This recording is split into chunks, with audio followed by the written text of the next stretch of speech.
Glenn Cunningham was born in 1909 on a farm in Elkhart, Kansas. He had five siblings and attended the one-room schoolhouse in his town. When he was 7 years old, a spark from a stove ignited a can of kerosene in the schoolhouse, causing it to catch fire. Glenn and his younger brother were trapped inside, but Floyd managed to escape.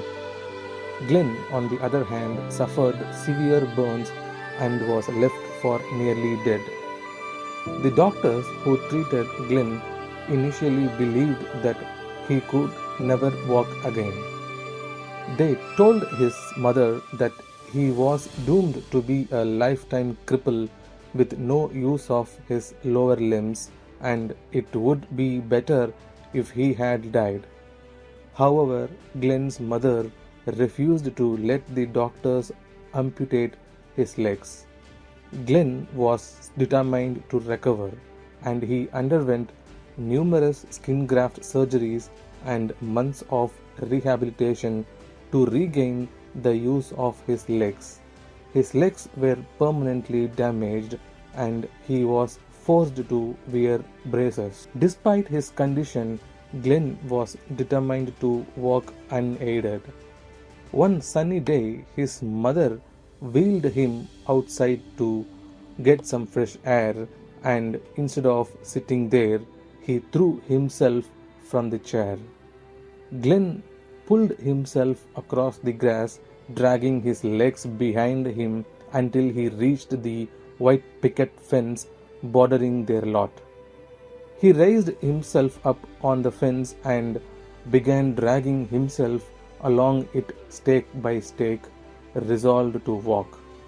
He repeated this exercise every day until he had worn a smooth path around the yard beside the fence. Gradually, Glenn's legs began to function again, to the astonishment of the doctors. Christmas Eve 1917, Glenn gave his mother a present by taking his first steps without holding on to anything. Every step was like daggers, but he never quit trying. Eventually, through his daily massages, iron persistence, and resolute determination, Glenn developed the ability first to stand up, then to walk haltingly with help, then to walk by himself, and finally, miraculously, to run. Glenn's leg remained deeply scarred, and throughout his life he had to massage them and spend time doing long warm-up exercises to maintain circulation. In addition, his injuries meant that he could never run smoothly or efficiently, but he compensated with endurance and strength. His father did not approve of athletics, but Glenn decided to enter a competition anyway. He did not tell anyone at home and showed up at the track meet in his work clothes and thick-soled canvas sneakers. Despite looking like David lined up against all the giants, he won going away.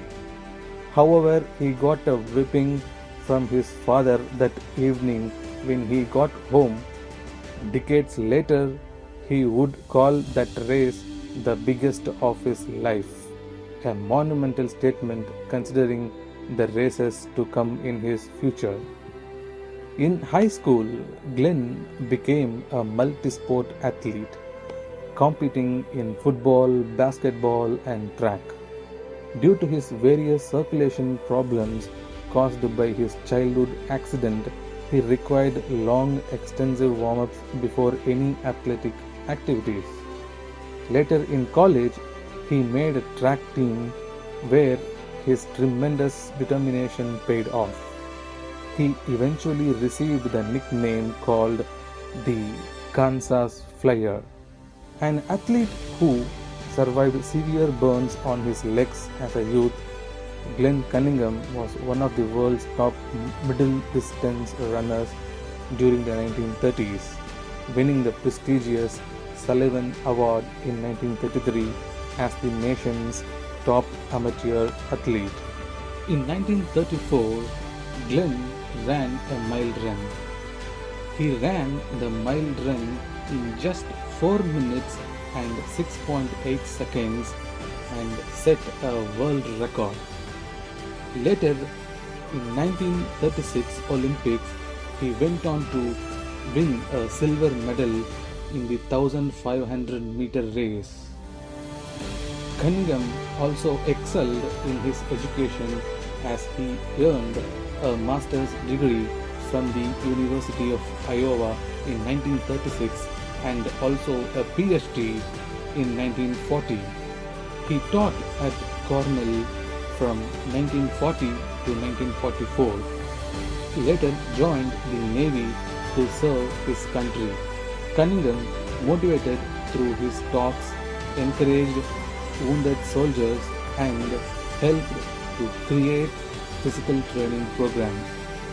Despite challenges, he accomplished much and inspired so many until his death in 1988. To summarize his life story, I could simply quote from his own words. As long as you believe you can do things, they are not impossible.